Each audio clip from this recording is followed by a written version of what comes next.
วัดแม่ภูคาหนึ่งและพระอาจารย์พระอธิการนะครับประดิษฐ์ชินวังโสเจ้าวาดวัดย่าปลายหนึ่งทั้งสี่รูปนี้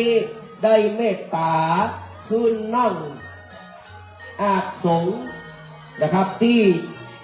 สี่แจงปราสาทจตุรมุขขอกราบอาราธนาด้วยความเคารพนบนอบอย่างยิ่งครับนิมนต์พระสงฆ์พระเจ้าทุกรูปเนอคณะกรรมการศรัทธาเฮาเข้ามานั่งตะเพเนอเราจะได้ฟังธรรมกันนะครับ5 6 7 8 9 0สัพพทน1 2 3 กรรมการสัพพทนสี่ท่านเตรียมตัวให้เรียบร้อย6 กรรม7 การ 8 9 0สัพพทนทั้งสี่ท่านตรวจสอบ1 2 3 4 5 6 7 8 9 0ครับเตรียมให้เรียบร้อยนะครับบัดนี้ครูบาอาจารย์สังฆะทั้งสี่รูปนะครับอันนี้หลวงพ่อพระครูพิสิทธิ์พิพิธการตรวจสอบ1 2 3 4กับวัดควงสิงห์นะครับแล้วก็หลวงพ่อพระครูสุจิตวรยานวัดป่าตันกับเทศครับเทศธรรมไหว้พระรับศีลแล้วก็เทศธรรมออกใหม่นะครับนิมนต์หลวงพ่อคือศีลเนอะนิมนต์หลวงพ่อพระครูพิสิทธิ์พิพิธการนะครับถวายการต้อนรับท่านอาจารย์พระมหาอำนวยปัญญาวชิโรด็อกเตอร์นะครับปริญญาธรรม7 ประโยคจากวัดพระสิงห์ผู้เป็นนำมาซึ่งสังเคตทั้งหลายที่จะถวายในวันที่23นี่นะครับอาจารย์ได้เมตตามาร่วมงานในวันนี้โดยนิมนต์เนอะนะครับ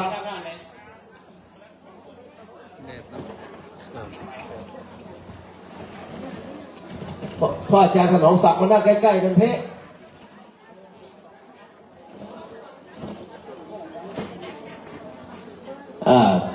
สัพพทนทุกท่านพร้อมแล้วนะครับพนักงานเทียนชนวนกับพนักงานเทียนชนวนตั้งมั่นอยู่กับที่พร้อมแล้วนะครับจากนี้ไปนะครับเมื่อพระสงฆ์ทั้งสี่รูป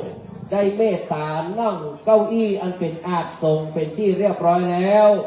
กระผมขอนำท่านทั้งหลาย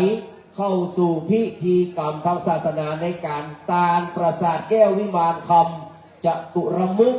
เพื่อถวายเป็นที่รองรับสรีระคาพท่านพระคุณเจ้าพระครูผาสุขสุภการเป็นลำดับต่อไปโอกาสนี้กระผมขอเรียนเชิญท่านอาจารย์ชัยฤทธิ์วรรณประภาได้เป็นประธานจุดธูปเทียนบูชาพระรัตนตรัยครับขอเรียนเชิญด้วยความเคารพครับท่านอาจารย์ชัยฤทธิ์วรรณประภานะครับ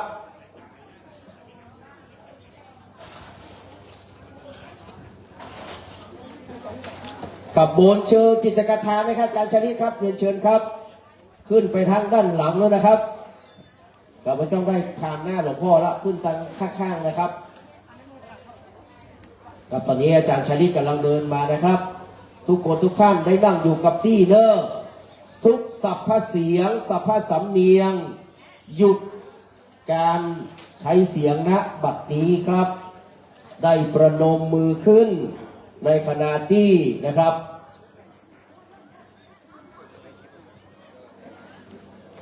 ท่านอาจารย์ชัยฤทธิ์วรรณประภาประธานในพิธีจะได้จุดธูปเทียนบูชาพระรัตนตรัยถวายพานขอศีลแด่ประธานสงฆ์หลวงพ่อพระครูพิสิทธิ์พิพิธการนะครับและจากนั้นนะครับจะได้กราบอาราธนาเมตตาบารมีธรรมในท่านอาจารย์ปรเมศคุณจันโทสิทธิกตัญญูได้จุดเทียนเครื่องทองน้อยด้านล่างนะครับก็อาจารย์ถนอมศักดิ์ด็อกเตอร์นะครับจะได้นำไหว้พระสมทานเบญจศีลอาราธนาธรรมเป็นลำดับต่อไปนะครับกับเสร็จแล้วท่านอาจารย์อาทิตย์มคณายกนะครับได้นำเทียนชนวนลงมาด้านล่างนะครับเพื่อที่จะได้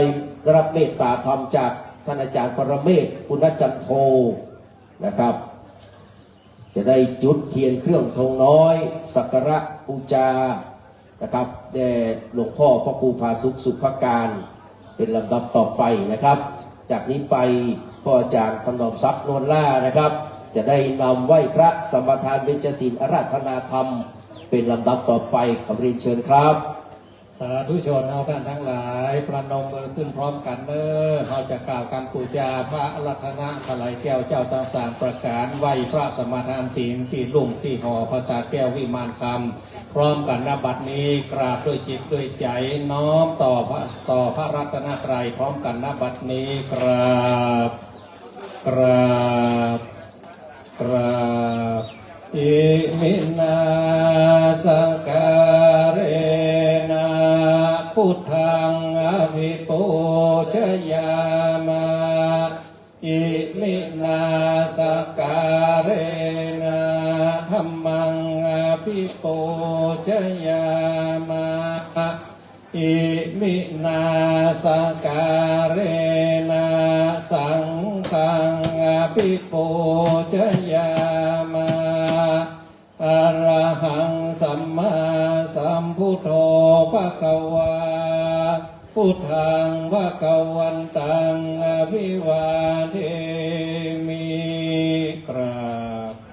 สวากขาโตภควตาธัมโมธัมมังนัมสสา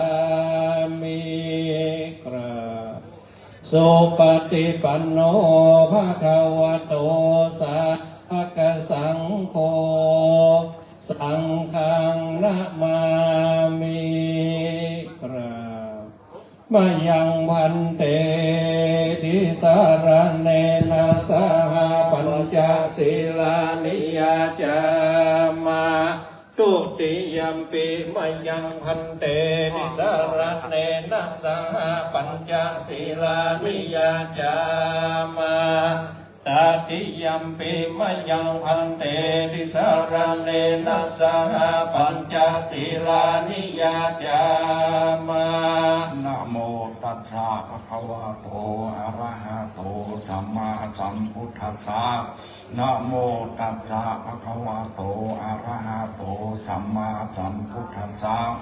นะโมตัสสะภะคะวะโตอะระหะโตสัมมาสัมพุทธัสสะนะโมตัสสะภะคะวะโตอะระหะโตสัมมาสัมพุทธัสสะ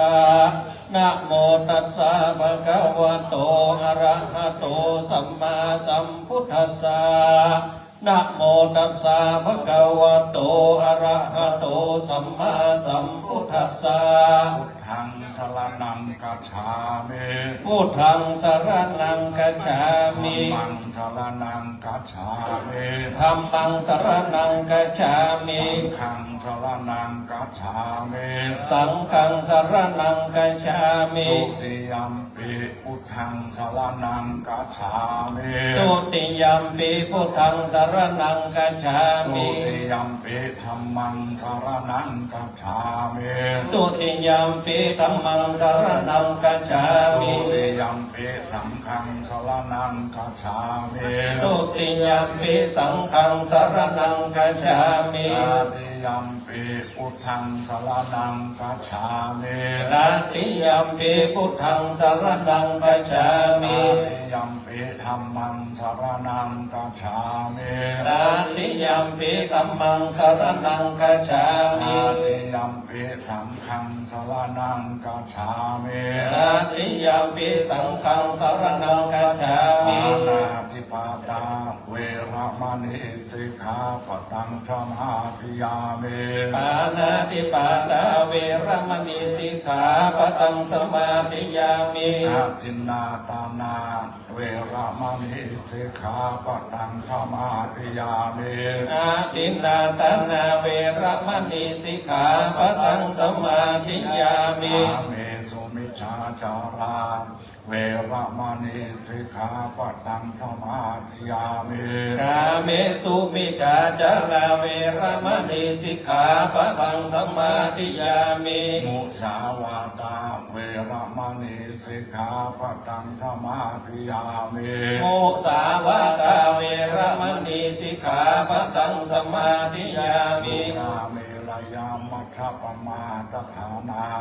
เวระมณีสิกขาปะทังสมาธิยามิ สุราเมรยมัจจปมาทฐานาเวรมณีสิกขาปะทังสมาธิยา เอ มิ มานิปัญจสิกขาปทานิสีเลนะสุขติยันติสีเลนะโภคสัมปทาสีเลนะนิพุติยันติตัสมาสีลังวิโสทะเย สาธุสาธุสาธุนิพพานังเยนะการังรัมมังเยนะการังไสยังปันติโตตังโนมะกังปุถิสิตุงธรรมมุตตมังธรรมเตสิตังอนุกัมปิมังปัจจังอาตนังกัลโลมา นะโมตัสสะภะคะวะโตอะระหะโตสัมมาสัมพุทธัสสะสุลานะมาเฮมิยังพุทธเศรษฐานามิตวาพุทธ ธัมโมตัสสะภะคะวะโตอะระหะโต สังฆราชานะปะปะปะยะมะมะทาเวจิตังอะระเสเสเอ เมสุสาเอกังพระมยังสังฆวาสาวัตถิยาวิหารติเตลาวันเมอนาถามิเตกัสสารเมอนาโตภะคะวะสาวาติยาวาติโนมนาสะกาโนบุญตุสาดโมตุลาสังปุริสาสังลายตังพุทธังอันวาสุนันนี้อันชื่อว่านิพพานาสุอันวาเทระเจ้าอนันตเทระเจ้าได้สดับฟังมาจากอุกวันทะอุแก้วลงตันเบลสัพพันธ์อยู่แล้วก็มาตั้งแต่แก่มาเทระปาลักษณะเทระเจ้าสัพพมาประชุมเป็นเทวนา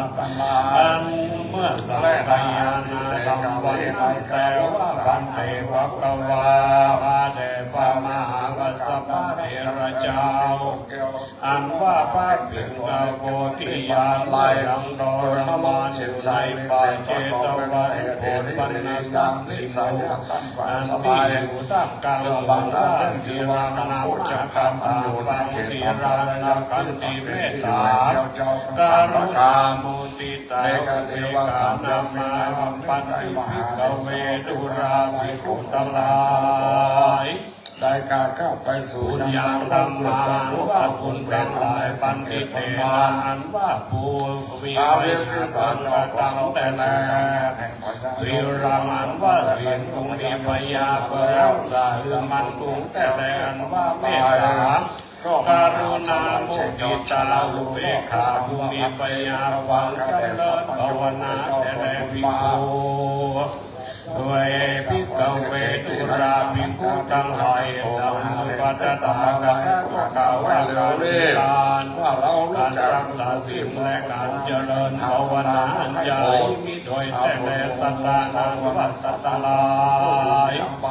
ในโลกเจ้าพิปโยเวราสัตตมโยมาตังเกิดเรากำเนิดแต่ทรงตานพระบุตรสำลานมันเตี้ยรุ่งว่าเหลี่ยมชัยมามีจาลาและแก่และตายไปประการหนึ่งมีขายอาหารละลางตายไปได้เรามีแต่พระองค์นี้นายสัมมาสัมพุทธเจ้าอริยสงฆ์โลรานตาเอนั่นภูมิปัญญาเปิดพิจารณาสติอุราพระแจกที่เป็นแก่นสารคือสละเขาอ่านใจเดตานเมื่อตัดมัจรสกรรมตานีอาจ้างได้เป็นอยู่หลังปันดันเป็นตาพระไทยยังมุกตันเป็นเขาทะเบียนดอนดังไปเอาก็หาปัจจัยตั้งตีแม่ตีของเราจะส่งนำมาจุกใจ อย่าได้ตาสารตัดชีวิตให้เมื่อตนตายเนื้อต้องแห่งอันดีงามปานียามจะรีบเป็นทางไหนจะราว่าการถึงเพื่อเอาเก่าแก้วทำตามเป็นที่จังที่ วิริยะโลกของสุดไป โคตรร่ำเบิกว่าพุทโธเมนาโถตัมโมเมนาโถสังโฆเมนาโถไปใจใจเดิมพิกเวดุราภิกขุทั้งหลาย ยังพระพอละมา อุกการะผู้ใดมีศีลห้าศีลแปดศีลสิบเราสาแปดปาเพียงไปและภาวนาไปใจใจมีอานิสงส์ในหาประการดังปัจจินามานาเจตนาในวายว่าสุขังสุปฏิสุขังสุปาติพุทธติปาปะกังสุตินังปัสสติมนุสานังปิโยติมนุสานังปิโยติเทวตารักันตินาสัสสายกิตวาวิสาตัสติวุตตะอายุจิตังสมาธิอนิยติสัตวันโนวิปริลาวิปัสสิติติอัมมาสมาการังกโรติอุตริอนุสัพพิวัชโนปัมโมโลโกพุทโธโรติอัฏฐานิยนานิกตังจาริตังปราภุไสเอาเมตตาเป็นวิจังที่เพิ่มเจริญจุกเกินจุวันโมกาเนียมรับก็เป็นทุกเวลาตื่นขึ้นมาก็สบายจงชื่นกับฝันอันร้ายตื่นตกใจแม้ว่าไปแต่ไหนก็มีคนหงรักให้คนมีศีลสบามีมีศาสตร์น้อยใหญ่บทพิยาแปลงเทวดาบทยามใจแหวนเขาไป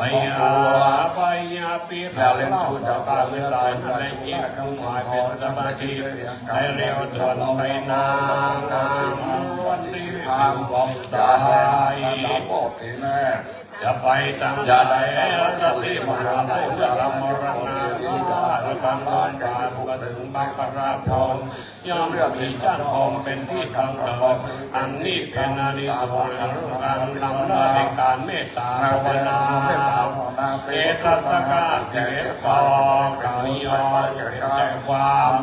นี่แหละนาพิกเวภิกขุทั้งหลายผู้ปราผู้ใดมีปัญญาให้เถิดสุขันไม่ลืมมองคนและเมืองฟ้าเราฟังตำนานสืบมาเนรปาหรือปากันประกอบไปโดยความหาประการมีสตาหันเป็นพ่อเชื่อใส่ในคุณแก้วทั้งสามประการมีศีลห้าศีลแปดที่ตามโดยไปสุตาหุสนาฟ้าคำสอนของนักข่าวเจ้าเตระตาพระพุทธเจ้าได้เทศนาบอกได้สิ่งมันมีห้าประการดีริคือความร้ายโทสะโมหะความสะดุ้งจากเก่งหัวและยังทำมืดวันบาตันตีอันมีกรรมพุทโธตนกรรมกลางระยาวทางสวายจาวัดตัวโรคต่อตาที่มาต่อไปอันหนึ่งมีใจเมตตาไฟพิงแปลงกรุณาแปลงมือใจแรง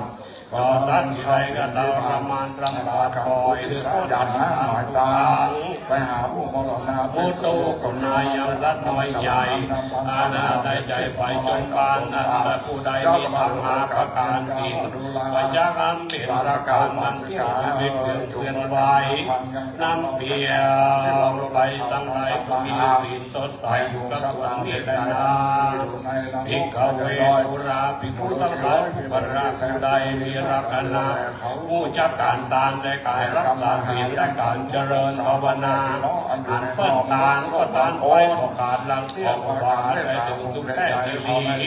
ดังมีมหาเศรษฐีดอนสมมีเขาขอกันเป็นโอนแต่นับว่าเป็นโจทย์มั่งคังมีเล่าว่าใดกำลังกำนันพอดีเมื่อยามหนุ่มนางเป็นเมียน้องก็มีใจคุณเวลาการปัญหาได้กระทำเมสุมิสาจารปัจจัยอื่น เรนันวันนั้นก็มีใจชื่นคอยชอบการทำในโลกบางเอาขายทำของคนอื่นที่กล้าขายในการนำหนึ่งใจขาดเมตตา กาก้าแก้วไปสู่ คือใดอาการนกเกี้ยวน้อยเพื่อเอาเลือดนกมาผสมกับยาลมสองขาในมรณะเป็นในสวยวิบากอันเป็นไปตามวิสัยอันกระไรอยู่ในป่าหญ้ามีเสื้อผ้าและโภชนาอาหารไหนจับนุ่งเอาไว้บริโภค รักษาศีล เต้าว่าสองมีลูกสองคนได้ฝึกแต่เดือนยังกระทำก็ได้เจนมารอดสองของแม่ก็ได้เป็นแห่เป็นปีมาปอกคุณพักทั้งสองตนได้กระทำแก้ไขนรงวิบากมอลูกสองอีนา ทรงเมตเด ในตาอุทิศทรัพย์ไปหาบุญมาป้องเติมเมื่อนั่นเขาทั้งสองพี่น้องก็ยกจ่ายเตตานไปใจกันว่ายังบ่ได้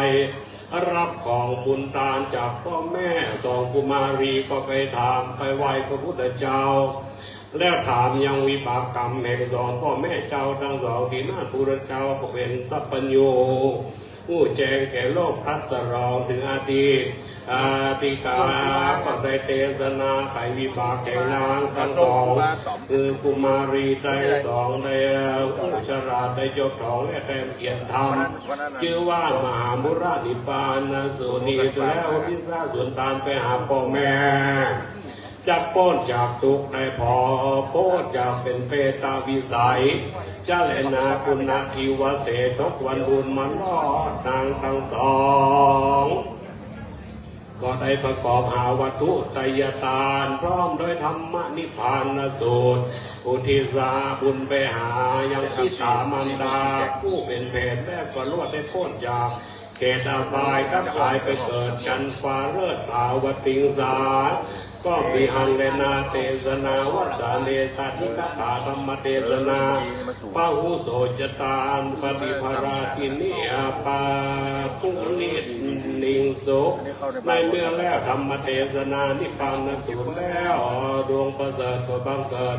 เป็นงานนิสงส์แก่บริษัทสี่หมู่อันลังห้องในเมืองธรรมพิเศษมีเป็นว่าโสตาปัสสติกาตานาคตาราหันตาตามบุญสมภารแห่งตนที่ได้อธิกตากระทำมาแต่ก่อนก็มีวันนั้นแหละนานิพพานะสุตังนิติตังที่ยานเก่าแก่ไปยังธรรมเทศนาชื่อว่านิพพานสูตรอบางคมสมเด็จเสด็จ ธุสาธุสาธุบัดนี้มหาเถระสังฆเจ้าทั้งสี่รูปได้เทศธรรมมาลัยโพธิโลกปฏิปานาสูตรมหาบุรดิปานตลอดจนถึงธรรมที่เกี่ยวกับการมรณภาพในวันนี้ลำดับนี้ไปจะได้ขอสุมาวรวานบอกกล่าวและจะได้ยอเกณฑ์ถวายเครื่องไทยทานประสาทแก้ววิมานคำพอปนาเกศรีได้เป็นตัวแทนคณะวัดสถาวัดเมืองลังยอขันน้ำเขามีทรงปล่อยเน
โอกาสา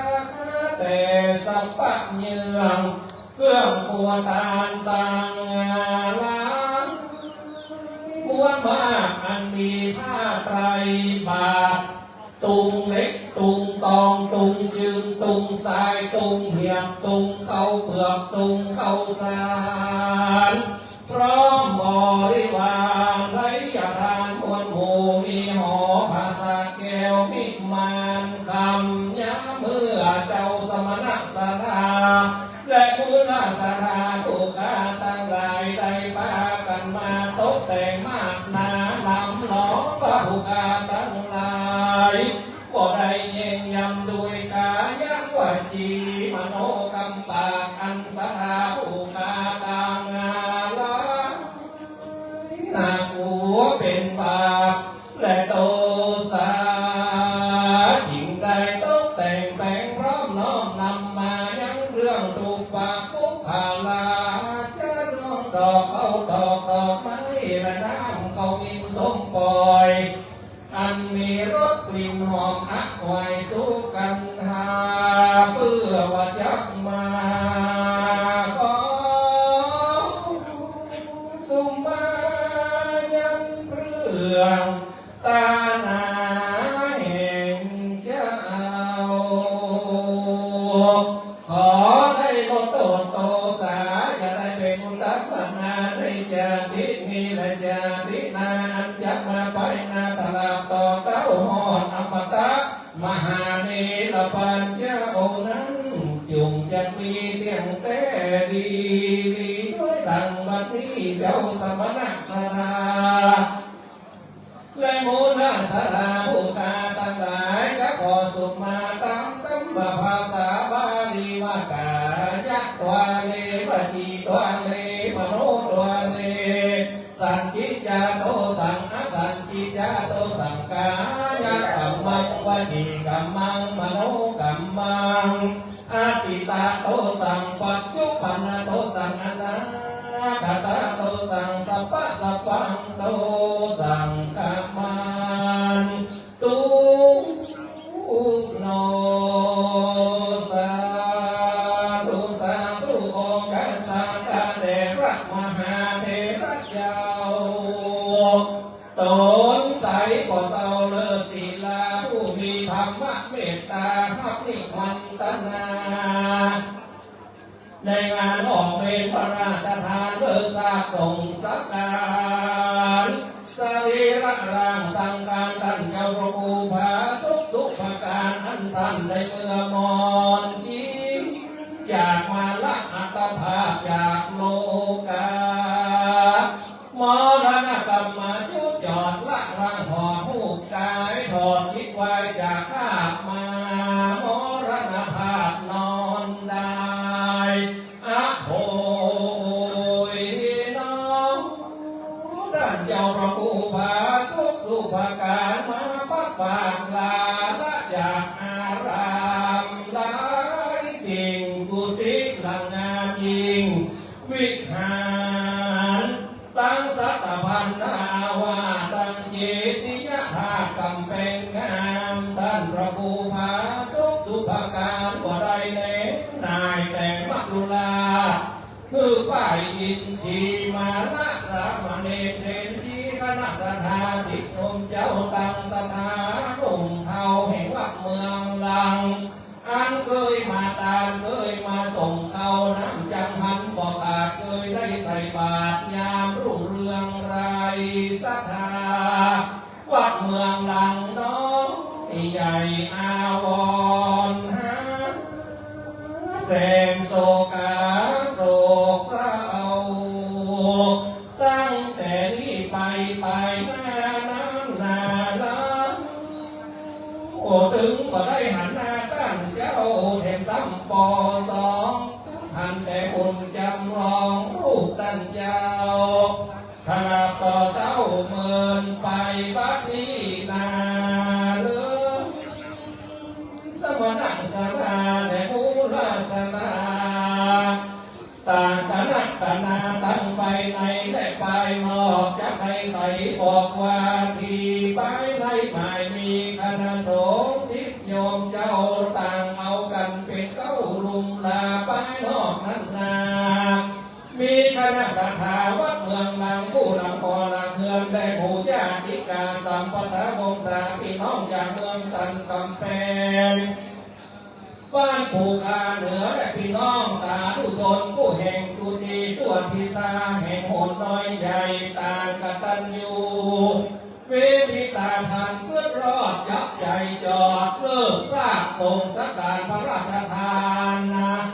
สรีระร่างสังการตั้งเจ้าได้ว่าอย่างป้อนาเวทได้แห่งเมืองละพูนผู้ชำนาญการแปลงภาษาแปลงกาวาดใส่สรีระร่างตั้งเจ้าลูกศิษย์พระผ่านเผาศาสดาป้อนานเวทพร้อมทีมงานก็ได้เอาใจใส่มาบอกขาดแปลงลายงามมีลาดจดเจือเอาดอกเกลือใส่เป็นหวานขาวแดงสว่างสดใสทองบุกใส่เป็นตีมหันวทีปองงามดอกยำยามดูจะเล่มข้างใดขีดเต็มเขียนเงาตัดห่อเสาปันผ้าใส่จอกฟ้าเลยดวงปีลูกกินนารีแอนฟ้อนเมียงไม่ย้อนวักหยาดหน้าพวงปากเกี้ยวตีนลวงใส่ดอกดวงมอมไม้หูกระต่ายเต้นมังกรหูจ้างงานงอนมณีกาซักตามากลวงลายหูบัวควายหูสุภราชสกุลญาติหงสาหูเมกาเดียระดาเครือวันปัดนอนตัวดอกบานบัวไหวเนื้อแม่ผู้พึงจมดวงประดุจดังเมืองสวรรค์แก้วเป็นตีเลิศนาแลโอ้กุวันละเมาแล้วจะได้นิมนต์สรีระร่างตั้งเจ้าขึ้นนอนเนาภาษาเหตุบินธาตุกล่อมหอดูเพิ่งพอรวนเร้ายามคนต้องเต้ายนยินเตะพงยินมันเยงออกมาได้ขาดย้อนความงามภาษาห่อใจปึงสมกับเป็นไม้ใส่โซกสรีระร่างรูปศิษย์มุนีอัจฉริในวันนานี้นี่ก็เป็นวันเริ่มต้นหัวที่ดีสักสวาคือเป็นโอกาสอันงามคือเป็นไปตามแบบเบาจิตใจนิมนต์พระเถระมหาเถระสังฆเจ้าขอจงมีเมตตาใจใส่หับเอาภาษาใหญ่หลังงามเพราะบริวารตามผู้สิ่งอุทิศบุญยิ่งไปหาหลวงพ่อพระภูผาสุขสุภการเพื่อได้สถิตเนี่ยเต้าเป็นญาณคำเตวดาดำเห็นแห่นำเอาวิญญาณตนตันเจ้าเมื่อเกิดสวรรค์ฟ้าเลิศเจียงคานนี้มหาเนรปานเวียงแก้วเป็นที่เลิศนาแลโอและนาสาธุโภกาสักมัญญังพันเตวิจิตตปาราสาหานานิสัพริวารานิสังคัสสะตุติยัมปิตะติยัมปิมัญญังพันเตทุกะอุปาลาจัตตานังสัพพวตุตานังอเพทัสสะสัพพะนัสสะปะโลกยะโลกุตตะสัพพสัมปตินังยาวะอรหันตาอรหันติมัคคยานังนิพพานาปัจจโยโหตุโนพุทโธโนธัมโมโนสังโฆโนพุทโธ โธคารโกธัมโมคารโกสังโฆคารโกนะโมวิสุทธังโลกนาถังสวาคาตังวิมานังทักขินะหะทังสัพพะสัพพังโตสังฆมันตุโน สาธุสาธุจากนี้ไปนะครับจะได้เข้าน้อมเกณฑ์ถวายจตุปัจจัยทายธรรมกันเต้แต่ท่านพระพุทธเจ้าทั้ง4 รูปนะครับตามลำดับเดิมนะครับอันดับแรกขอเรียนเชิญคุณพนองเอกภูมิพิพัฒน์เข้าน้อมถวายหลวงพ่อพระครูกับพิสิทธิพิธการท่านที่ 2ท่านอาจารย์วสันต์ชัยวงศ์เข้าน้อมถวายท่านพระครูสุกิจวรยานท่านที่ 3ท่านร้อยตรีจำนงสุวรรณราชถวายท่านพระครูประภัสสรนิรันดร์และท่านที่ 4ครับคุณนัชชาผาสกุลน้อมถวายท่านอาจารย์พระอธิการประดิษฐ์ชินวังโสวัดยางปายกับเรียนเชิญทั้ง4ท่านครับถวายแล้วมาห้ามน้ำยาเด้อครับห้ามน้ำยาท่านนั่งที่ห้ามมาได้กับมานั่งที่เก้าอี้เด้อจะได้สะดวกกว่านะครับในการยัดน้ำใบตาล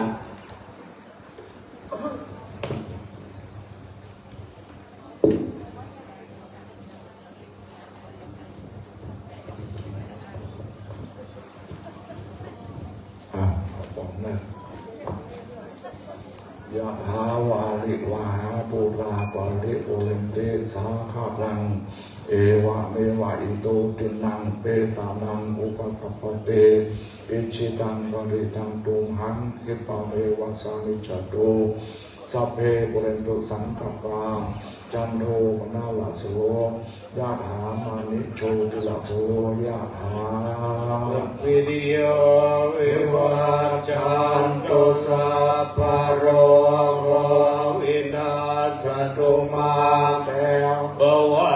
ตวันตรายโยสุขิติกา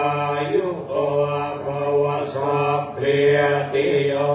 วิวัจจันตุสัพพะโรโควินาศตุมาเตภวะตวันตรายโยสุขิติกายุโกภวะสัพเพติโยวิวัจจันตุสัพพะโรโควินาศตุมาเตภวะตวันตรายโย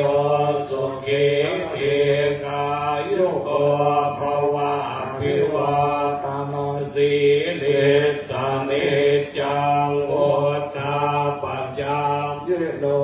จัตตารโอธรรมาวัฏันติอายุวันโนสุขังภาลังเมอาคาสเมยาติเมตตาชะกาจเมเปตานังนากินังทัจฉาเวกตามานุสนังนาอิรุนังวาโตโกวายาวันยาปริเรวันนานาตังเปตานามาทายาเอวังติตันติยากโยอายัญจะโคทักกินาเอกนาสังฆัมภิสุปฏิติตาเทกรัตตังหิตายาสัทธานาโตอุปกาปฏิโสยาติธัมโมจักยังนิทัสสิโตเปตานาปูชาจักตาอุราราภรัญจะเวโคนามานุปะทินังตุเมหิปุญญังปัสสุตังรานาปัสสันติตุสัพพมังคารังรักขันตุสัพพะเทวตาสัพพะพุทธานุภาเวนัสสทาโสติภวันตุเตภวัตตุสัพพมังรังรักขันตุสัพพะเท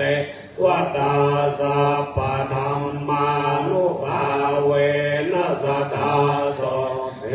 ภวันตุเตภวันตุสัพพมังรังรากันตุสัพพเตวตาสัพพสังฆา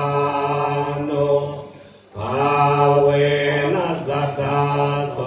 ติภวันตุเต สาธุสาธุสาธุเงียบเนอปฏิบัติเป็นภาวนาใหม่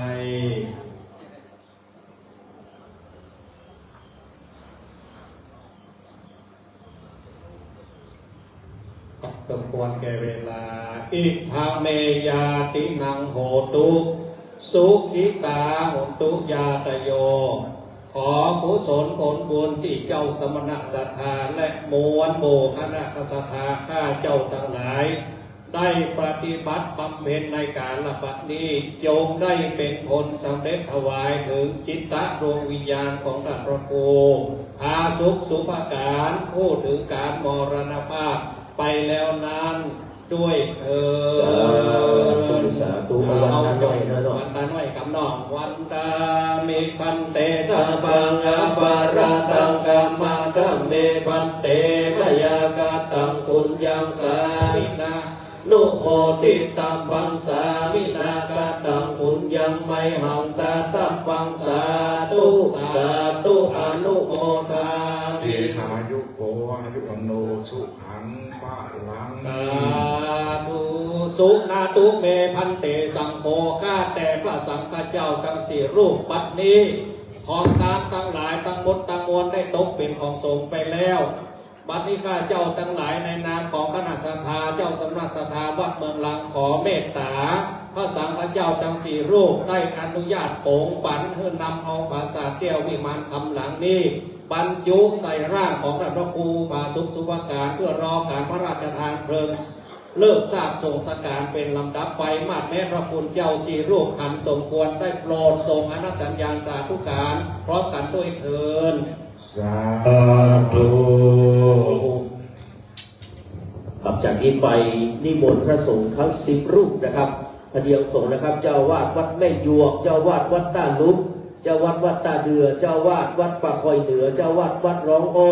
เจ้าวาดวัดสันทรายต้นกอกเจ้าวาดวัดขจาวเจ้าวาดวัดลังกาเจ้าวาดวัดตากระดาษและท่านอาจารย์วิวัฒน์วงศิลป์นะครับได้เทียบอาสงฆ์และจะได้สวดพุทธมนต์มาติกาความสกุลนี่เจออาจารย์ขนอมเข้าไปดำเนินการตำบลเลยครับเจอเลยครับ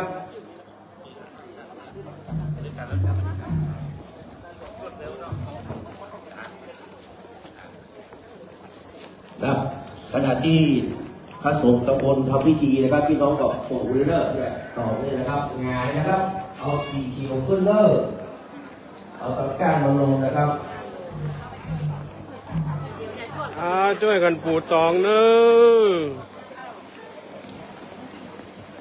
รับนิมนต์เลยครับ เชิญอาจารย์ พยมวัดโคมสิงห์เนอะจินตังใด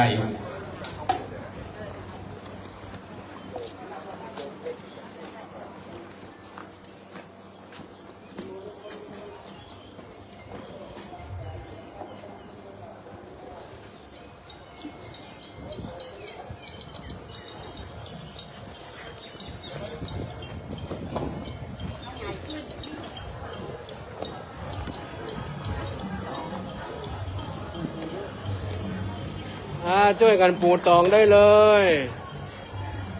ปูอี้เนอะเอาลงอี้นะครับ นำโดยนะครับท่านพระครูองค์พระประภาสปริยัติวิมลเนอะนิมนต์นะครับส่วนมาติกาเนอะพระมาติกาพิจารณาพระมองสกุลนะครับเอามาไหว้พระครับศีลธรรมยะตั้งรูปเรียบร้อยแล้วนะครับอันนี้ก็เดี๋ยวนะพ่ออาจารย์เขาจะได้ถวายแล้วก็พ่ออาจารย์จะได้อาราธนานะครับพระสงฆ์เราไปช่วยกันเนอะนะครับเรียบร้อยแล้วเนาะพระสงฆ์ได้พระเดียงส่งเป็นที่เรียบร้อยเรียนเชิญพี่น้องศรัทธาสาธุชนท่านเนอะท่านสนองประสิทธิ์มงคลสวีพระสาธิราชเนอะนะครับ คนนั้นบอกปูก็ได้ได้ได้ย่ำมือเขา นี่เขาได้บอกเขาอยู่ไหน ดึงหงายนะครับเอาหงายขึ้นเลิกครับคือหงายขึ้นนะครับเอาดูมันลงนะครับเอาดูลงนะครับหงายขึ้นเลิก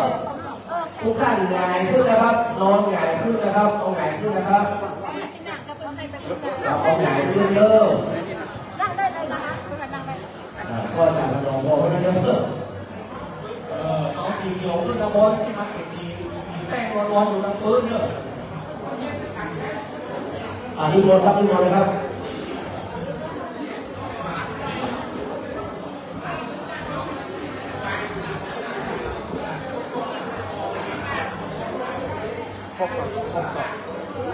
พระราชทานเรื่องนิมนต์ให้คนจะได้สวดมาที่กายแล้วเขาจะได้ไหว้ใหม่ทำนอกของวิหารเขาทำอะไรเขาสีมาครับพระราชทานเรื่องเข้าหน้าที่เด้อกระดาษพระบรมวิหารเด้อ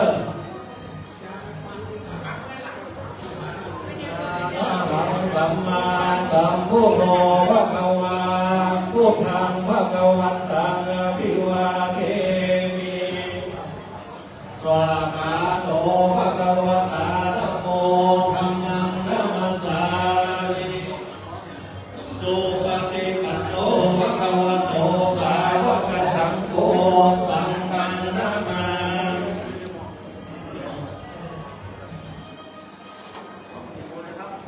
นะโมตัสสะภะคะวะโตอะระหะโตสัมมาสัมพุทธัสสะนะโมตัสสะภะคะวะโตอะระหะโตสัมมาสัมพุทธัสสะนะโมตัสสะภะคะวะโตอะระหะโตสัมมาสัมพุทธัสสะ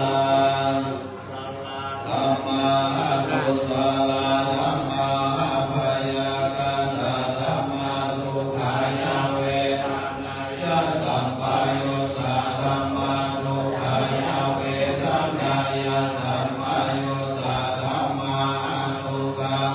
สุขายาเวทนายาสัมปยุตตาธัมมาวิภักขะธัมมาวิภักขะธัมมาธัมมาเทวาวิภักขะนาวิภักขะธัมมาธัมมาอุปาทินุปาทานิยาธัมมาอนุปาทินุปาทานิยาธัมมาอนุปาทินานุปาทานิยาธัมมาสักขิเรนะสักขิเรสิกขาธัมมา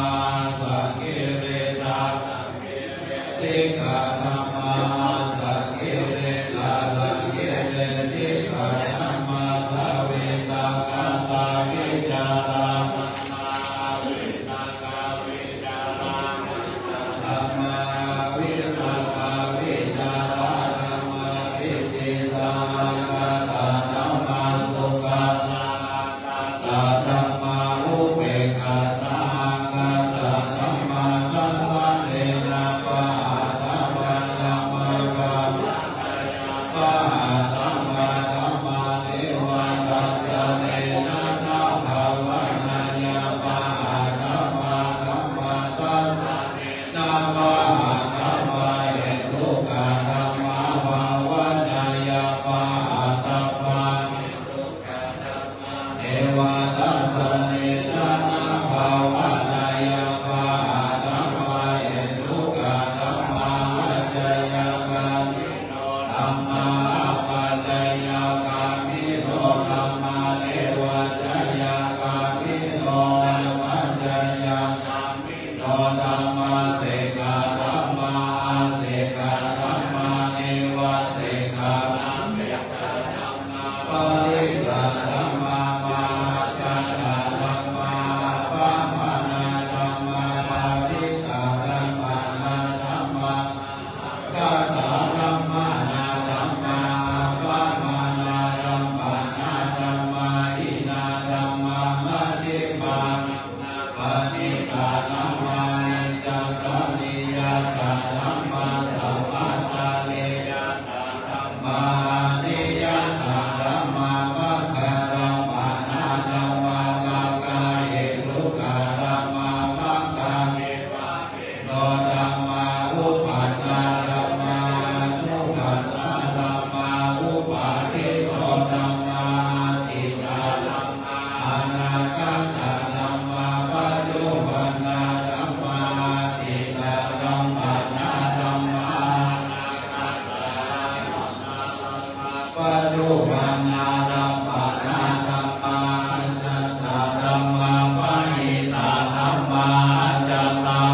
ยตา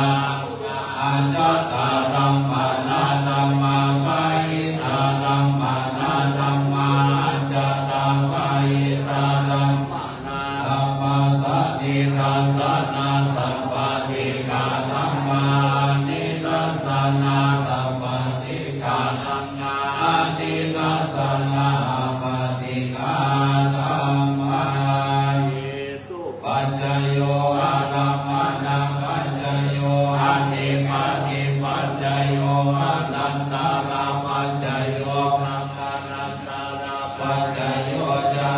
จาตาปัจจโยอัญญามัญญาปัจจโยทิสยาปัจจโยอุปาณิสยาปัจจโยภุเรจานะปัจจโยปัจจญาณปัจจโยอาศิวัณปัจจโยกัมปะปัจจโยวิปัสสนาปัจจโยอาหารปัจจโยอินทรียปัจจโยญาณปัจจโยวัคคาปัจจโยสัมปโยนาปัจจโยวิปโยตาปัจจโยอาติปัจจโยนาติปัจจโยตาปัจจโยอาวิคานาปัจจโยสาธุสาธุสาธุจากนี้ไปจะได้กล่าวคำถวายนะครับพัฒกรรมพัฒนาหารเลิศถวาย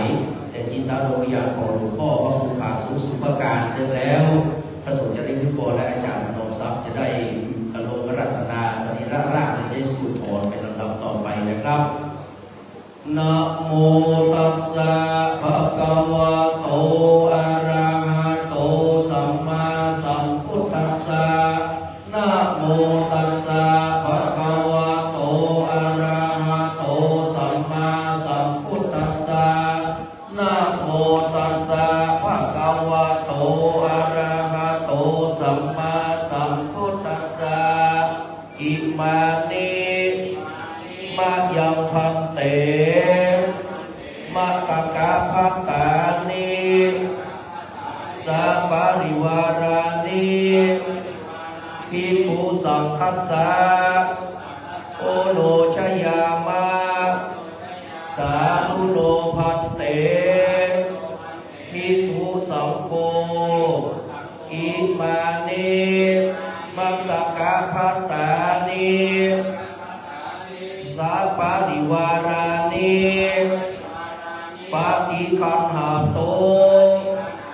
สุภาจารัสสะเจวะมัตตกัสสะภักขินานุปทานัฏฐายะอัมหากัญจาทีครตังหิทายะสุขายะข้าแต่พระสงฆ์ผู้เจริญข้าพระเจ้าทั้งหลายขอน้อมถวายมัตตกะภัตตาหารกับทั้งปองบริวารทั้งหลายเหล่านี้แด่พระสงฆ์ขอพระสงฆ์จงรับมัตตกะภัตตาหารกับทั้งปองบริวาร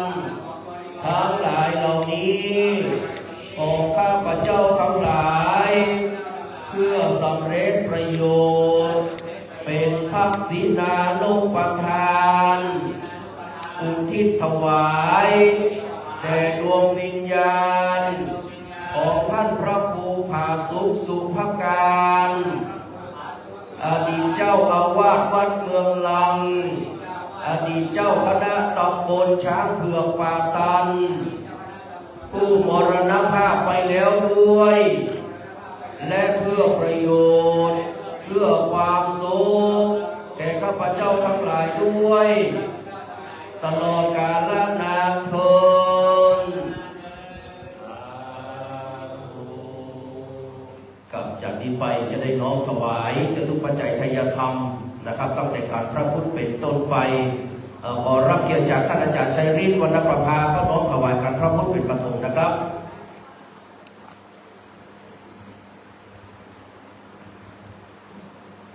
หลังจากที่อาจารย์ชัยฤทธิ์ ขนมถวายกับพระพุทธจะได้เรียนเชิญตามรายชื่อนะครับมาพร้อมกันและถวายพร้อมกันนะครับแล้วก็มอบพ่ออาจารย์ด้วยนะครับกับพระอาจารย์ชัยฤทธิ์ได้ขนมถวายกับพระพุทธเฮาสาธุกันดังๆเด้อนะครับสาธุสาธุสาธุท่านอาจารย์ชัยฤทธิ์เราทำอย่างเด้อนะครับกลับจากนี้ไปนะครับขอเรียนเชิญตามลำดับดังนี้เด้อนะครับครอบครัวจุงปามันนะครับ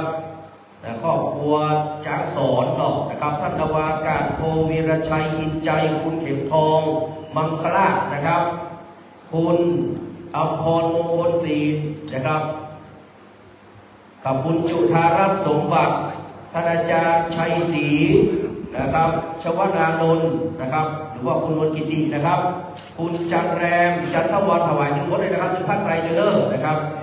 คุณเบญจาคุณสุขนะครับท่านอาจารย์ดำรงอาจารย์ชันธนาวรรณพร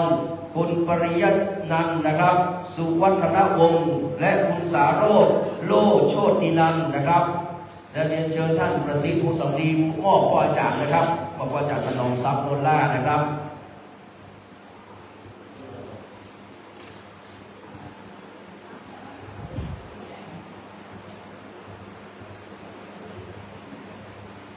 จากนี้ไปพระสงฆ์พระเจ้านะครับจะได้คือบอดเด้อนะครับเราจะได้บวดน้ำแผ่เมตตาในส่วนที่หนึ่งก่อนนะครับกับกราบพระสนานะครับคนอยู่บนเสียงเนี่ยอ๋อส่งมาเสอะคนกินกับลูกเนาะจ้าครับส่งมาเลยนะว่าอยู่ที่นี่ว่าขึ้นมาติ่งหมดแล้วกับเรียนเชิญนะครับเกียนแต่เลยเนอะเกียนแต่เลยครับลุงนงบอกเขาแต่เลยเนอะไปย้ำภาพนี้มันได้เจอเลยครับอันที่เหลือเนี่ยนะครับมูเขาช่วยกันเลยครับได้อาจารย์ที่เข้าไปเลยนักรัชชากับเขาขอบกินเลยนะครับเป็นตัวแทนเนอะกับเรียบร้อยเนาะกับไพศาลรัตนาครับ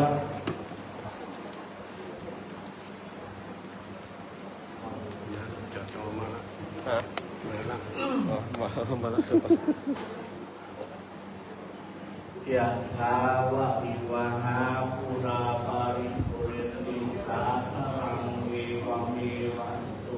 นังเอตานังวิปัสสติอิทิตังนาวิตังตุมหังคิปะเมวะสวิจจันตุสัพเพปุเรนตุสังกปาจันโทปนะระโสยะถามณิโชติระโสยะถาสัพพิติโยวิวัชชันตุสัพพะโรโควินาศตุมาเตภวัตวันตรายโยสุขิติกายุโกภวะสัพเพติโยวิวัชชันตุสัพพะโรโควินาศตุมาเตภวัตวันตรายโยสุขิติกายุโกภวะสัพเพติโยวิวัชชันตุสัพพะโรโควินาศตุมาเตภวัตวันตรายโยสุขิติกายุโกภวะอภิวาทนาสิริสเนจังพุทธาปัญญายิโนจัตตาโลธรรมาวัฏันติอายุวันโตสุขั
ยันโนอนุโมทันโตสุนันโตพุทโตเยเทวานัสสมิงนาเนอธิกาตาธิกายุกาสัตตาโหตุสัมภัสสะตานังสุขีนันตานังปาริหารันโตมาตาปิตาสุขิตาโหตุทุกขภาโมจันโตสัพเพยตากาสุขิตาโหตุทุกขภาโมจันโตสัพเพย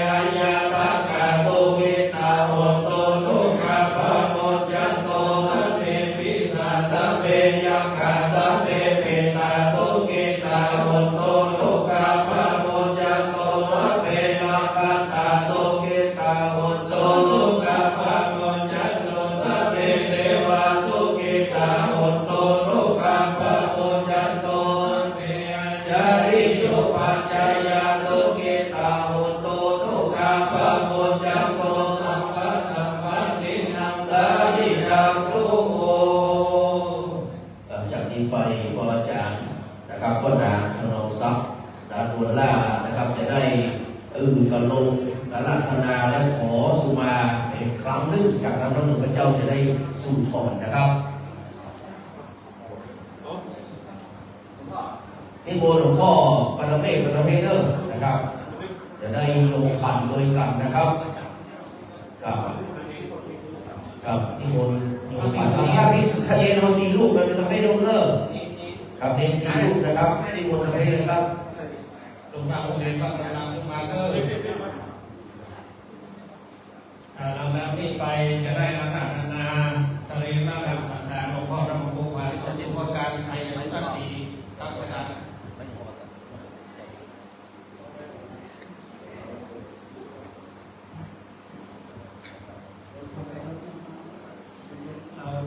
ก็ต้องประกาศยอดของคนเดียว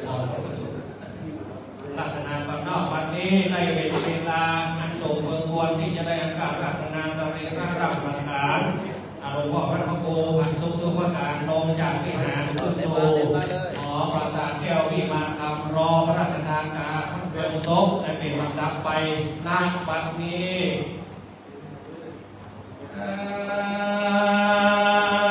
นิจยัง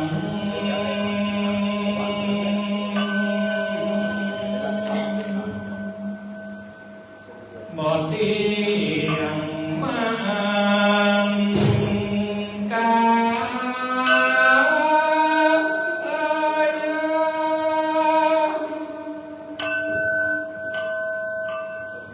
กาย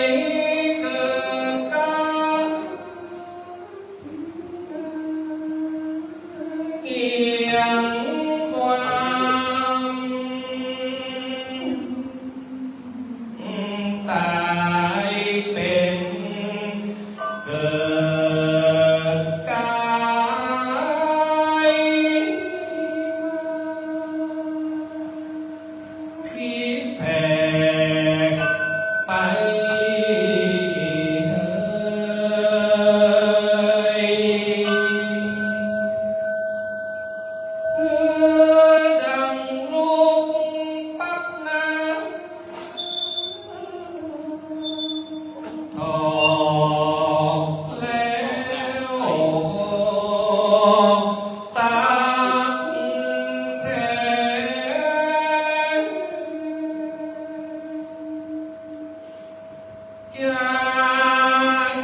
เสี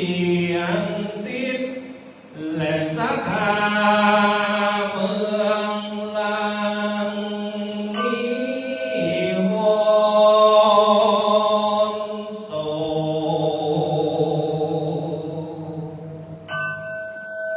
เสียงญาติหิวหอดรักทเวศวังโศกา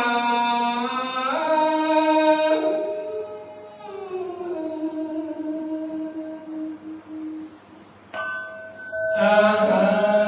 งวันตาเมศิรสา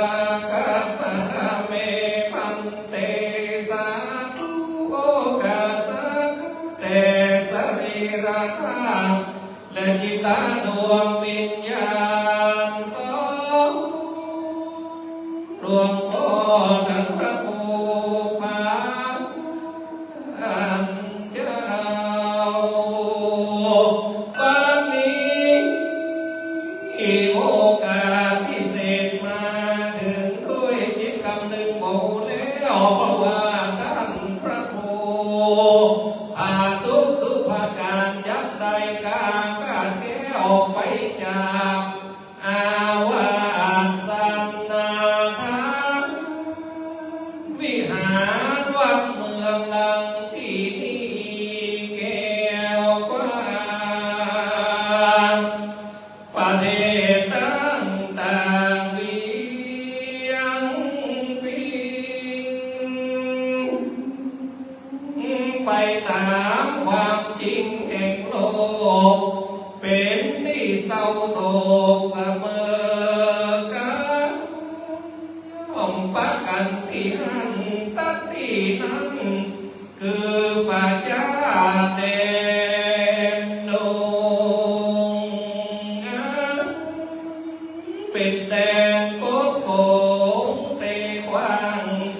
ยังสรีระร่างกายยนก็หากบ่ฟังก็จะเผาจีไม่ตุกต่ำไตปัทวีก็มีจ้าเลยนาก็ท่านเจ้าพระภูภาสุภการอย่าได้มีจิตใจอะไรไฟห้อยนายอาว่าตั้งกุฏิสร้างลาบาทและวิหารตั้งลูกศิษย์ขยมพาน้อยตั้งเล่นลานน้อยน้องอีปุ่นห่วงงานอะไรตั้งมิตรสหายวงใหญ่จำพาคณะสัทธาผู้ดูแลอุปถากวัดวาศาสนาตั้งญาติกาพ่อแม่พี่น้องอย่าได้มีใจไฟห้อยอะไรประดาของผูกลูกมาอีกก็สร้างสื่อไว้เป็นกองสาธารตั้งกิจการพระศาสนาผู้อย่างผู้อยู่ตั้งหลังจะได้ช่วยกันเน้นกันสร้างมือสืบสายยาวไปตามดังกำพาธนาที่ได้ตั้งใจว่าอีกจะได้ช่วยกันเอาใจใส่ดูแลเพราะว่าการขายเป็นไปตามกฎธรรมชาติก็มีผู้ใดสามารถดีได้สักคนบัดนี้อีกคณะสงฆ์และคณะศิษย์ศรัทธาวัดเมืองลังผู้หลังหอหลังเมืองและคณะศรัทธาต่างงานจิตใจตุ้มแต่น้อมนำมายังทูบเทียนเอาดอกไม้ ใส่ไว้เนื้อกันกันตะมาเรศน้อมนิ้วเกศเพื่อว่าจะมาขอสุมาแลโออาราธนาสรีระร่างสังขารต้านเจ้า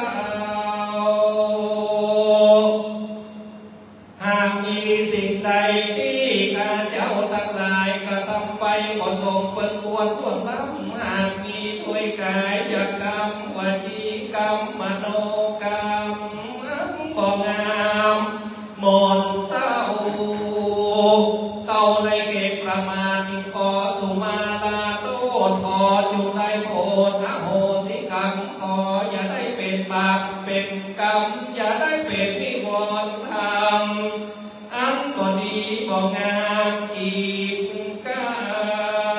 รขอ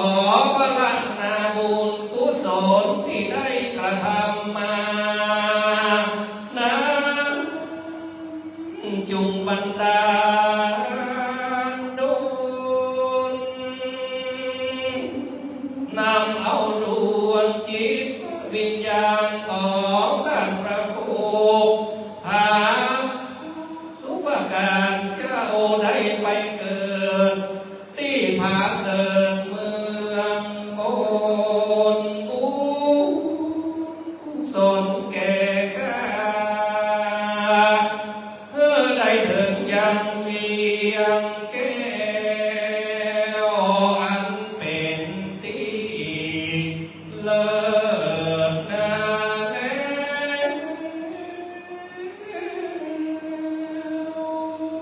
โอ้คือมหาเนรปานนะและนา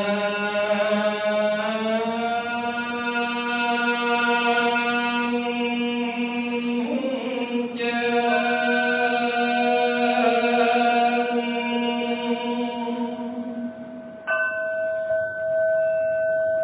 สรีระดานเจ้าสมา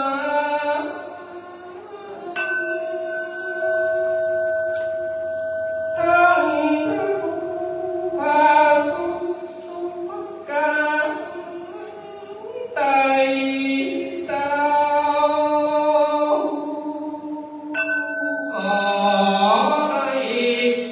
ไหลเลื่อนเลื่อนเข้า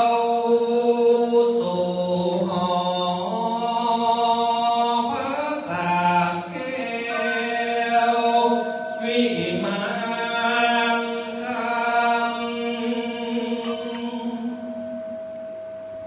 ำยานอะไรลงไหลอยู่เฝ้าวิหารวัดเมืองหลังนี้ละโอเวทนาสู่สุขติรังสรรค์ทรงฝันจุงได้ข้ามสงสารยากไรสู่ห้องนิพพานเดิน คณะสงฆ์เอาข้อขัดเข้าไปเกณฑ์แล้วก็จะได้มันตาร้อยพระสงฆ์เข้าก็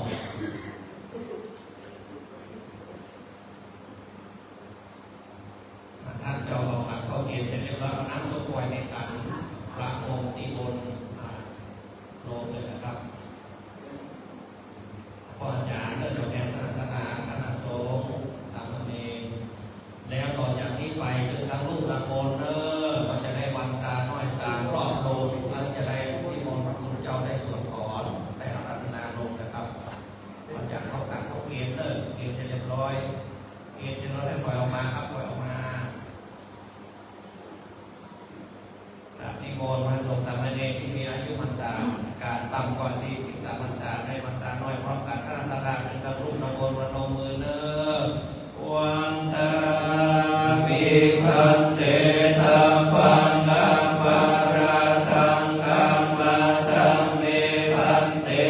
มยากาตังปุญญังสามินาอนุโมทิตังปังสามินากาตังปุญญังไมหังราคังปังสาธุสาธุอนุโมทามิวันตามิพันเตสัพพังอปาระตังกัมมัตตังเมพันเตมยากาตังปุญญังสามินาอนุโมทิตังปังสามินากาตังปุญญังไมหังราคังปังสาธุสาธุอนุโมทามิวันตามิพันเตสัพพังอปาระตังกัมมัตตังเมพันเตมยากาตังปุญญังสามินาอนุโมทิตังปังสามินากาตังปุญญังไมหังราคังปังสาธุสาธุอนุโมทามิต่อไปกราบไปสารัตนาท่านพระคุณเจ้าจตุรวัคสี่รูปได้เมตตาสุนทรนะครับกราบรัตนาเรียงมาเลยครับ1 2 3 4ครับที่มนต์ครับ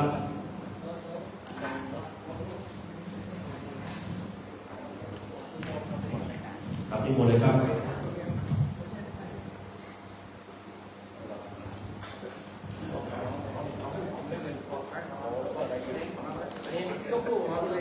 งานไว้มันเริ่มหรอ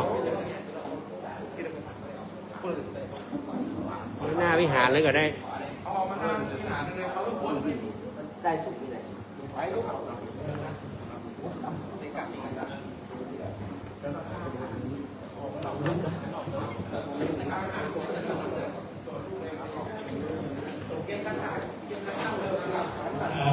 ท่านใดที่เราชอบในเรื่องของเราปักตัวนี้นะอันนี้เป็นขัดตั้งก่อนท่านผู้การมีแล้ว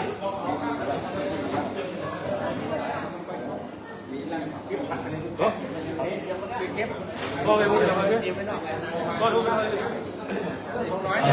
ท่านเจ้าหน้าที่นะครับที่ตักขบวนเลิกออกไปที่กรุงสามหางกับหม้อไฟนะครับซึ่งท่านจะมาลึกนะครับโมไม่หานไปโมเป็นละอเรื่องเด็กไฟหามเลิกนะครับแล้วก็มีการแสดงนะครับ2 ท่านก็ที่2นะครับการแสดงนะครับเครื่องทองน้อย1 ท่านพัดยศ1 ท่านนะครับสัญญาบัตร1 ท่านบริการนะครับแล้วก็ภาคไตรซีนะครับหัวนะครับ2ก็ไปจาก4ลูกของพระครู2นะครับเอาเลิกจากนั้นจะเป็นขบวนของนะครับพระสงฆ์สามเณรและโยมพ่อพระครูสุขีโนราพระครูสุขีที่พระโกนะครับเจ้าหน้าที่ที่ได้รับมอบหมายเลยที่พระพุทธเจ้าได้ทำพิธีสู่ขอครับเดี๋ยวเสร็จแล้วครับเจ้าหน้าที่นะครับทีมได้ไฟเลิกเดี๋ยวสวยนะครับใครไปดีละครับเราตั้งกำลังร้อนเลิกตุกสามหางนะครับโม่ไฟโม่น้ำหมักนะครับกำสดาน2 ท่านกับเครื่องของร้อย1 ท่านพัดยศนะครับแล้วก็สัญญาบัตรอย่างละ1นะครับบริการมีภาคไตรซีนะครับหลวงฟืน2นะครับแล้วก็ดอกไม้จันทร์4นะครับรูปของพระครู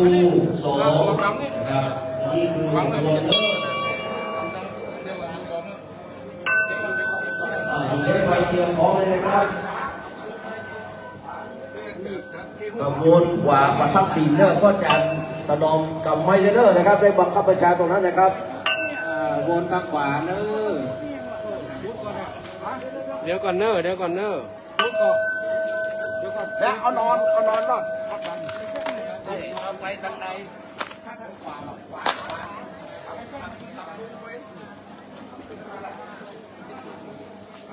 อามาเนอท่านพระครูคอยดูให้อยู่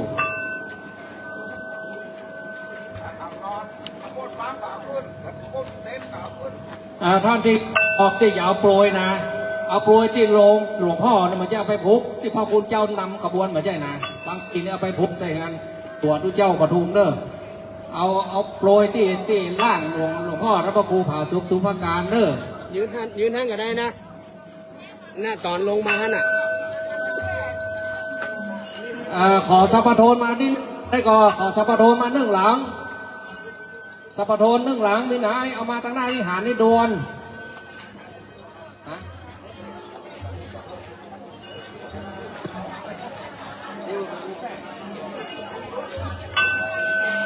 ดอกไม้นั่นเอาอยู่ข้างๆก็ได้แบบจำเป็นต้องอยู่ที่วิหารที่เดียวนะยาวไปได้เลย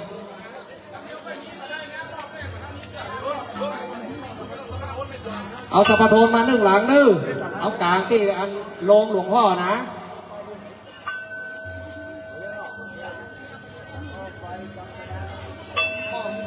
ไปแบกกลับที่กลับไปได้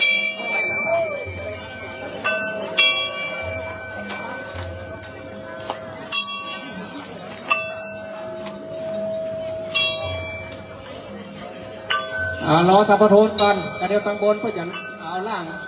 ลงมาอยู่ในโรงนะครับ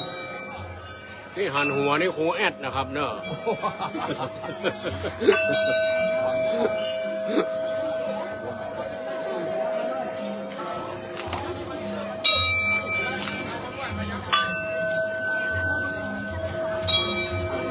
ป้อาจารย์เอาสัพพโทนมาให้ก่อนมากลางเลยครับป้าอาจารย์กลางที่ล่างหลวงพ่อเนอะ มันไปปูนใกล้ๆบนมาปูน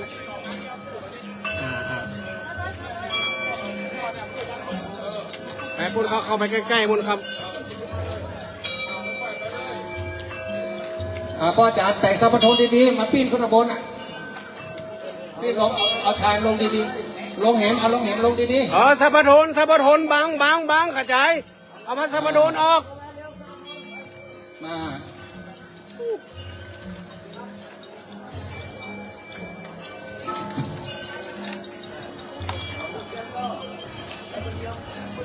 มันมี3 รอบนะฟังใส่เสียงเตื้อกำน้อยเด้อสถา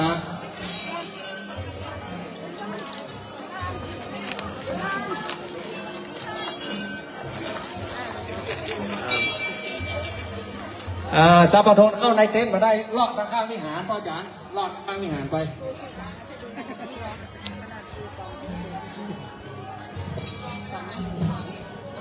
เอาใส่ทีล่างหลวงพ่อเนอะ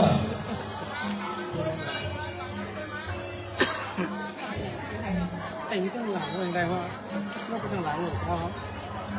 สั่งออกมาดีท้ายก่อนเสร็จภาษาตู้ขึ้น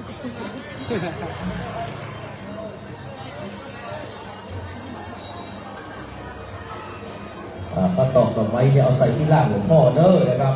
ที่บรรจุอยู่ในโรงนะครับเอาไปไว้นะครับที่ล่างหลวงพ่อเด้อเอาไปได้ฉลองนะครับพอที่ล่างหลวงพ่อเด้อครับฟังนี้แค่ฟังโปรยด้วยนะครับหลวงพ่อมาใส่เสื้อหลวงพ่อเด้อผมยังมาไปตัวเนี้ยนะครับเอาใส่ที่ล่างหลวงพ่อเด้อสำหรับข้าวตอกดอกไม้นะครับวันนี้ร่าง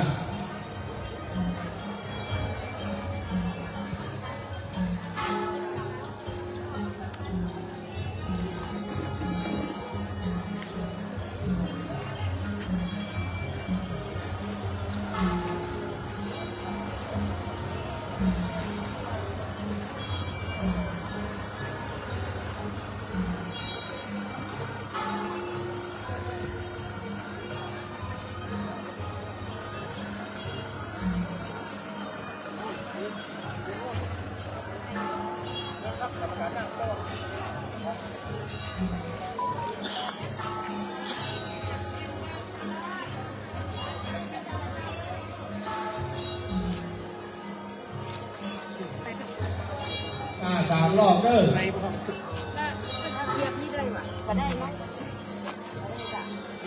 เลยเหยียบเข้าไปเลยคนเอาไว้คือย่ำนั่นแหละย่ำไปเลยเอาไปเลย เหยียบได้เนาะ เหยียบไปเลยขับไปมือเลย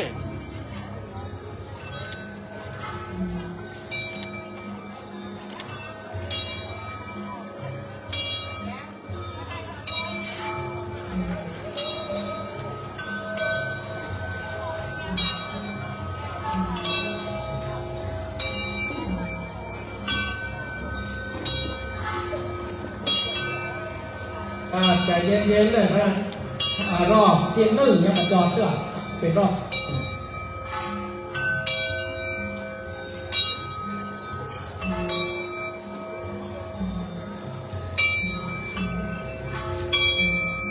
ก็ต่อไปเอาตัวที่หลวงพ่อบนเด้อนะครับมันต้องตัวที่ถนอมทรัพย์เด้อกับตัวที่หลวงพ่อเลยนะครับตั้งอธิษฐานเด้อที่ฐานจิตนะครับนำเอาบุญกุศลทั้งหลายทั้งมวลส่งดวงวิญญาณของหลวงพ่อขึ้นสู่สวรรค์ชั้นฟ้าในหลับปานเด้อวันนี้คณะศรัทธาจะหันมาเพิ่นเอาใบตอกเข้าลบเข้าปูปกติแล้วเพิ่นจะถูแปดไปย้ายกับไปจนพุทธเพิ่นบอกทางตีบอกว่าของออกเป็นของเย็นหรอกเพื่อจะเอาหลวงพ่อไปสู่ทางดีทางโหมทางเย็นนะครับทางเย็นจะได้ขึ้นสู่ปราสาทแก้ววิมานทองมากมีแผ่นหน่อยเป็นไม้ย่านึ่งบอกหน้าตำใต้ธรณีกลางปืนบอกมาก่อนที่จะได้การเรียนรู้มาด้วยบาทมิตรออกได้พระโพมาสุภาการรอบทิศเนิ่นเน้อโดยเมตตาคณะสงฆ์นั้นได้ช่วยกันชักจูงประยุงเส้นฝ้ายถึงพบถึงมวลนะครับรอบวิหารวัดเมืองลังรอบนี้เป็นรอบทวนที่1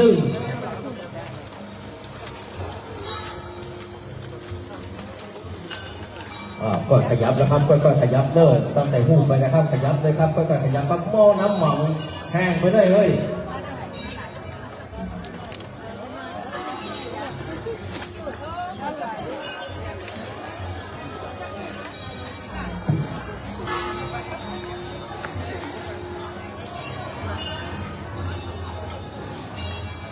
โครงการมันต้องหัวเคินเนอร์นะครับเดี๋ยวมาแน่นอนขอแล้วงานนี้ก่อนเนอะ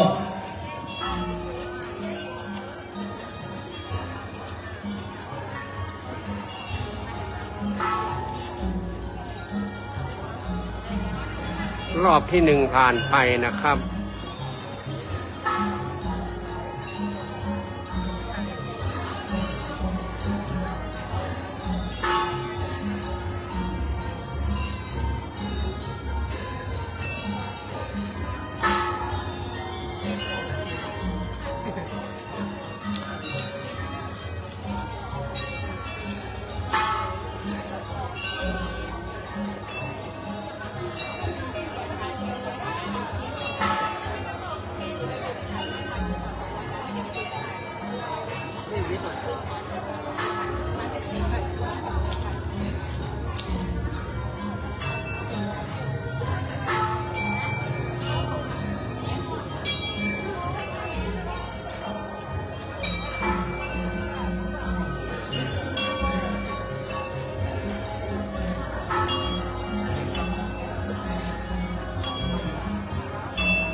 นี้เป็นรอบทวนสองใกล้จะถึงหน้าวิหารเขาจะนับเอาวิหารออกทวนที่พอรอบต้นที่สามเราจะรวบขึ้นภาษาแก้ววิมานคำเลิศคณะสหา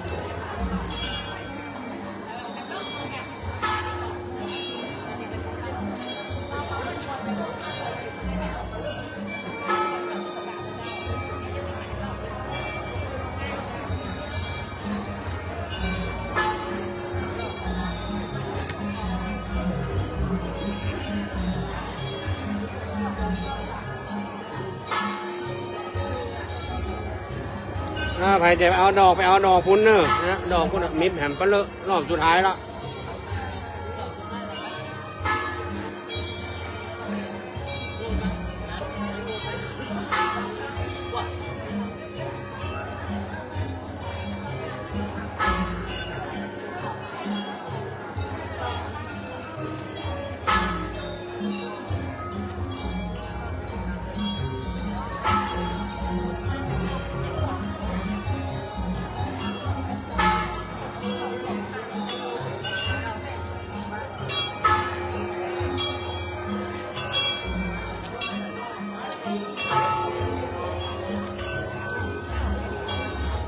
ครับวันนี้ก็ลองเข้าสู่รอบที่สามเลยถ้ารอบที่สามแล้วก็นะครับผ่านไปเป็นที่สามรอบกับพุทธมานะครับ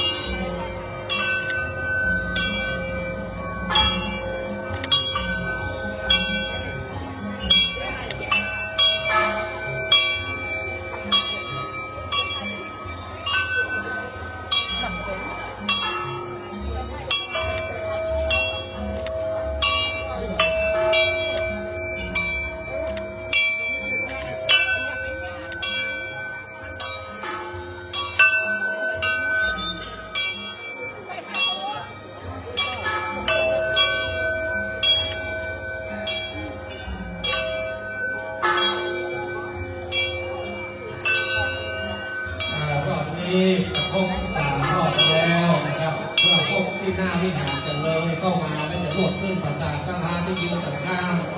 เพื่อไปจุ่กับที่ข้ามปราสาทหน้าปราสาทไปจุ่กับที่ปุ้นบรรจากที่ได้โปรยเข้าต่อไม้เป็นที่โอนทำแล้วนะครับไปจุ่กับที่หน้าปราสาทแก้ววิมานคำ1 ครั้งหนึ่งนะครับจะได้นานขึ้นสู่ปราสาทแก้ววิมานแล้วจะได้ขอกมาวันตาไปครั้งหนึ่งนะครับให้ขึ้นที่ต่ำที่สูงนะครับนี่คณะสัทธาเจ้าสมณสัทธามหาเถระสัมมาเจ้าผู้โลกที่ได้มีทางพร้อมกันไปช่วยกันอยู่ไปดูเชิญเอาล่าไปของหลวงพ่อพระครูสูงสุภาการขึ้นนอนเอาสักเดียวที่มันทำนะครับสัทธาบางคนถามว่าเพื่อนยังมาใส่โลกหักที่เขามากีดหนักที่เขามากีดก็ถือว่าภาษาแก้วมันพักนี่ก็สู้กับเหมือนกับที่ภาษาจะอาจจะรู้รับอาจจะที่นี้เอ็นเอซีหลังสถานที่โพยดอกไม้แล้วประจุติหน้าปราสาทหน้าปราสาท กับเอาขึ้นทางเหนือเนี่ยท่านอาจารย์เด้อนะครับเอาขึ้นทางเหนือนะครับเอาปูตองไว้ที่สุดที่ปูตองนี่เด้อแล้วก็ขึ้นแล้วมาช่วยกันเก็บตองไว้นะครับ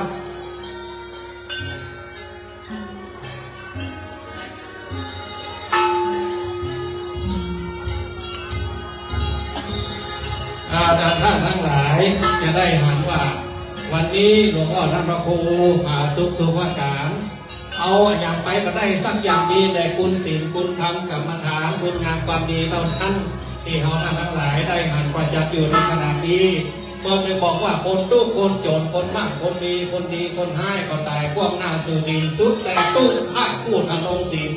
ยังงุ้ยชีวิตนอนตายความหน้าจะเอาอันยังโมเฮาเจ้าตาแม่ผืนมาสุภายังมันบหินมาผาก้อนเต่าหัวยางยังหู้แต่บ้านเป็นหอยเฮ้หาไปตึ้งมาได้ไปหอยเงินของตะคอยเอาไปตึงมาได้หันท่านว่าปูขาสูงกันนี้เอาอย่างไรมาได้เหมือนอย่างเมื่อหลวงพ่อมีชีวิตอยู่หลวงพ่อท่านเป็นผู้ที่ผู้ให้นะครับเป็นผู้ที่ฮื้อโดยตลอดถึงแม้ว่าท่านจากไปพระนันทาได้เอาใจใส่ดูแลอุปถัมภ์อุปถาปากันมาเลิกทราบทรงสการจักประสักที่มานำเรืองรองเพื่อจะได้บรรจุเรือนร่างของหลวงพ่อท่านพระครูผาสุกรอพระราชทานเพลิงในวันที่3เป็นลำดับไปนะครับตอนนี้เรือนร่างของหลวงพ่อปัดได้มาผ่านมารอบที่3แล้วนะครับต้องขออนุโมทนาบุญขอบคุณนะครับ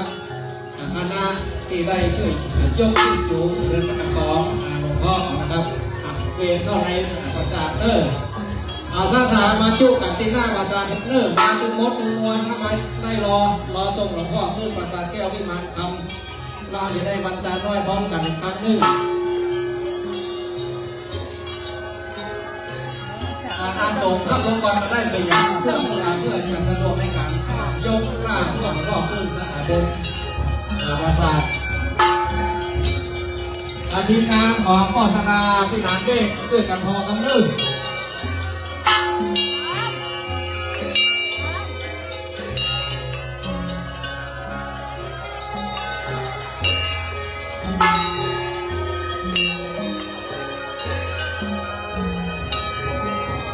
ท่านที่ตำบลเนาะเป็นภาพเลยครับ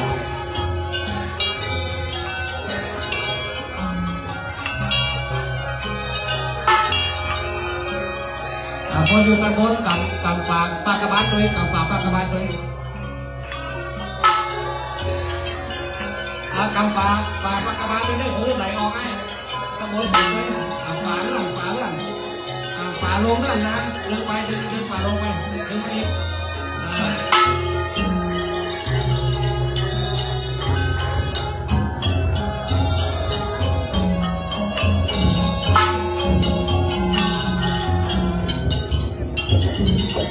เข้าไปเห็นได้หรอกนี่ขาดมากดึงไปหน่อยดันไปดันไปอีกสาราทีมสาราพินาศเมฆพอครับเด้อ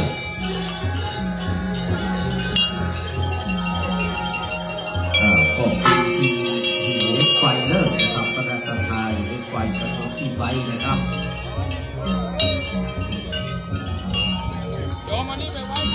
จากนั้นก็อาจารย์นองจะได้นำวันตาน้อยเด้อให้เรียบร้อยก่อนนะครับจะได้ลงมาอย่างก่อนนอนแล้วก็จะได้วันตาน้อยเป็นการทรงนะครับสรีระร่างของหลวงพ่อผาสุกสุภการได้มาประดิษฐานเอาไว้ที่นะครับปราสาทแก้ววิมานคำจตุรุพุทธนะครับที่ได้สร้างไว้จัดแต่งไว้โดยสลาวพี่นานเวทนะครับ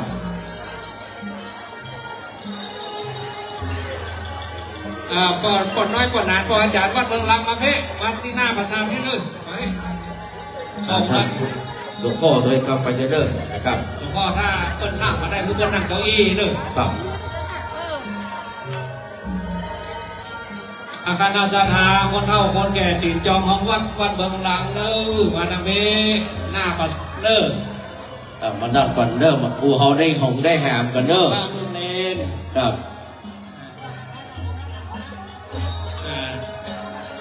เป็นยังไงคณะสถานที่นั่งได้ก็ขอเชิญนั่งถ้านั่งก็นั่งเก้าอี้ทำไมก็ถ่ายซุปมัวขึ้นทอตัวเห็นนึเขาได้ธนาร่างของหลวงพ่อปุกสุภกะได้ขึ้นสู่ปราสาทแก้ววิมานคำหลังจากที่ได้ตามปราสาทเป็นที่เรียบร้อยแล้วคณะสัตยาเฮาท่านทั้งหลายตึงมดตึงมวลพร้อมกันเนื่อวันตาน้อยถึงครั้งหนึ่งได้ขึ้นที่ต่ำได้ย่ำที่สูงได้อาราธนาสรีระร่างหลวงพ่อขึ้นสู่ปราสาทแก้ววิมานคำเพื่อรอพระราชทานเพลิงศพ เป็นวาระต่อไปสถาประนมมือขึ้นแล้วก้มและวันตาน้อยพร้อมกันหนึ่งรอบหน้าปัดนี้วันตามิพันเตสัมปังอภาราตังคามันธัมเมพันเตมยาตาตังปุญญังสาวินังอนุโมทิตาปังสาวินาคาตังปุญญังไมหังนาตาปังสาธุสาธุอนุโมทามิ ขอบคุณพระอาจารย์ถนอมทรัพย์นวลล่านะครับหรือว่าท่านอาจารย์ดร.ถนอมทรัพย์นวลล่าได้ประกอบพิธีอาราธนาสรีระร่างสังขารนะครับของท่านพระครูผาสุขสุภการสำราญสุภาจาโรมาประดิษฐานไว้ที่บนปราสาทแก้ววิมานคำพี่น้องสันหาวช่วยกันเก็บตองเนอะครับช่วยกันเก็บตองกับไปบูชาคือครูแอดคนเนอะนะครับนิมนต์ท่านพระคุณเจ้าฉันพระทหารเพลในศาลาเลยนะครับนิมนต์พระสงฆ์สามเณรทุกๆรูปเนอะนะครับได้ฉันพระทหารเพลนะครับกับในโอกาสนี้กราบนมัสการขอบพระคุณท่านพระครูกับใบดีกาธราดลจันทปัญโยนะครับจากวัดปะขามสันกำแพงได้ออกได้ประดับตกแต่งดอกทั้งหลายทั้งปวงพร้อมกับท่านพระครูสุนทรชัยวัฒน์นะครับจากสันต้นม่วงใต้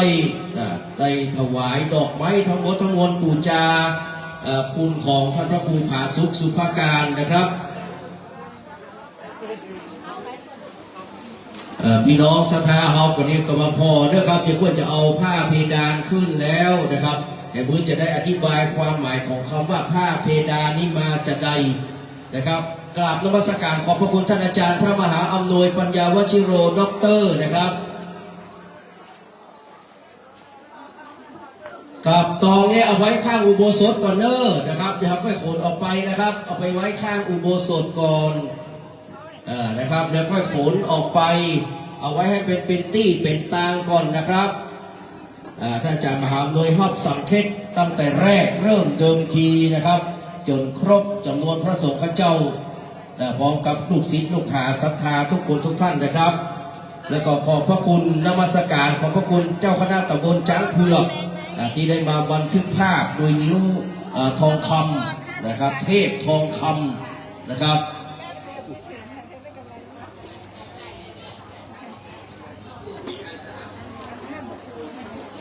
แล้วก็นะครับกราบนมัสการขอบพระคุณทุกที่ไบรท์หินเหล็กไฟที่ได้นำคณะศรัทธาศิษยานุศิษย์มาแบกมาหามสรีระร่างนะครับของท่านพระครูผาสุขสุภการเวียนวิหารประทักษิณ3 รอบนะครับขอบคุณพี่น้องศรัทธาทุกคนทุกท่านกราบนมัสการขอบพระคุณท่านนะครับอาจารย์พระอธิการประดิษฐ์นะครับชินวังโสจากย่าปายนะครับได้บุญได้กุศลเป็นอย่างยิ่งเนอะเดี๋ยวทำบุญตั้งปุ้นนะครับเดี๋ยวตั้งคณะศรัทธาเขากรรมการเขาตั้งอยู่ตั้งปุ้นนะครับจะทำบุญร่วมตั้งปุ้นเรียนเชิญเลยนะครับกับกราบไหว้สาพระคุณเจ้าฉันพระทหารเพลกันเนอะตอนนี้เพิ่นอันนี้ขึ้นเลยนะครับ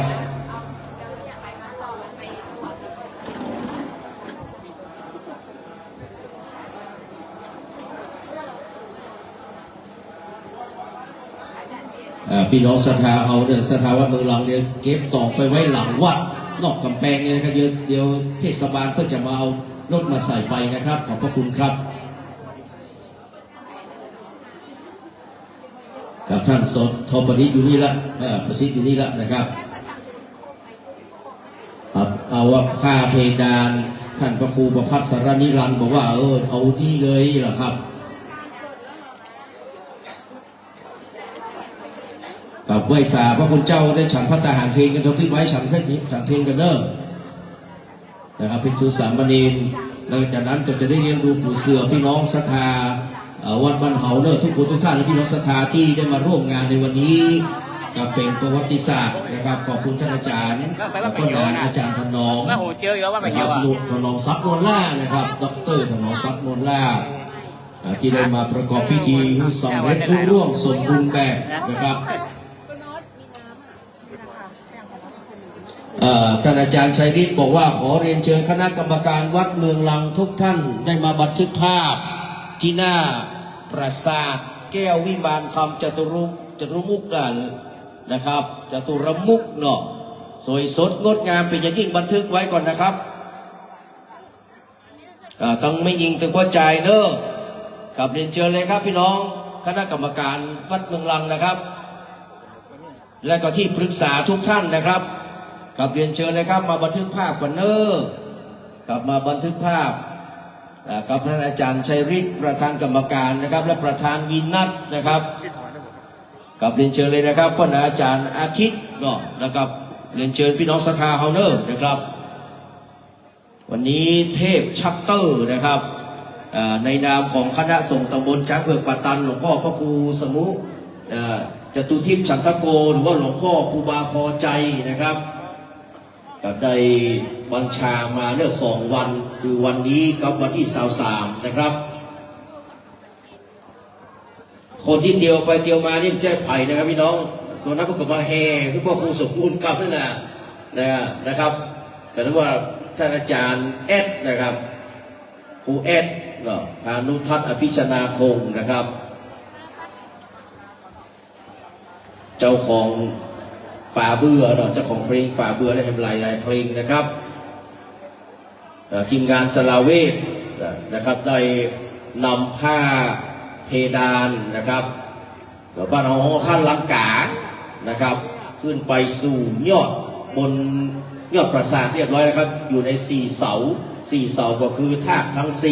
4จตุปริสุทธิสิน4เช่นเดียวกันนะครับคณะกรรมการคณะที่ปรึกษาครับมาบันทึกภาพเนอะของวัดเมืองลังนะครับนัชชาอยู่ไหนเอ่ยเรียนเจอเลยครับ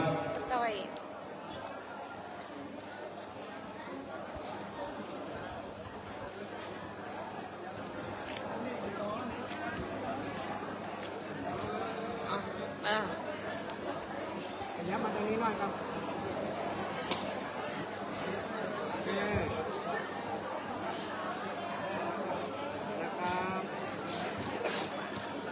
1 2ไปแล้ว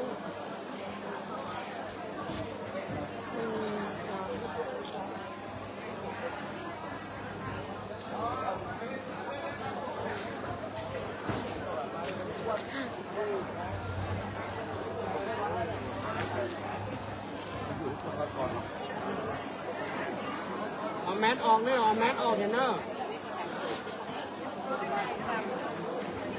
บันทึกภาพเดี๋ยวเขาจะได้ตกแต่งแหมใหม่นะครับแล้วก็จะได้โต๊ะนะครับมาวางค่าที่เพื่อนพิจารณาแล้วหลัวที่เพื่อนพิจารณาแล้วปั่นปอนแล้วนะครับโต๊ะจะได้คณะกรรมการเขานะครับโต๊ะสำหรับวางผ้าไตรแล้วก็หลวงเงินหลวงคำที่เพื่อนอธิษฐานนะครับเดี๋ยวมาในเนอร์ครับเพราะนั้นอาทิตย์จับไปเลยนะครับกับเอาไว้วางจุดใดจุดหนึ่งที่มันเหมาะสมนะครับเพื่อที่จะอธิษฐานมากราบมาไหว้มาถ่ายรูปครูบาผาสุกนี่นะครับที่ปราสาทแก้ววิมานคำจตุรมุกนะครับจะได้เกิดความเป็นระเบียบเรียบร้อยเดี๋ยวขอโต๊ะมาเนอะเอาโต๊ะมาวางก่อนนะครับที่จะวางหลวงเงินหลวงคำแล้วก็ผ้าไตรนะครับรอสักครู่นึงนะครับแป๊บนึงนะครับเดี๋ยวอาจารย์อาทิตย์โต๊ะสักตัวหนึ่งหาที่ไว้เลยครับกับเอาโต๊ะชั่วคราวก่อนก็ได้นะครับแต่เพิ่นอาทิตย์เริ่มอธิษฐานแล้วพี่น้องจะได้ปูจาผ้าไตรนะครับปูจาหลวงเงินหลวงคำตามจิตเจตนาศรัทธาเนอะกับในช่วงนี้ก็จะได้รับประทานอาหารกลางวันเนอะพระผงหัวเจ้าได้ฉันนะครับ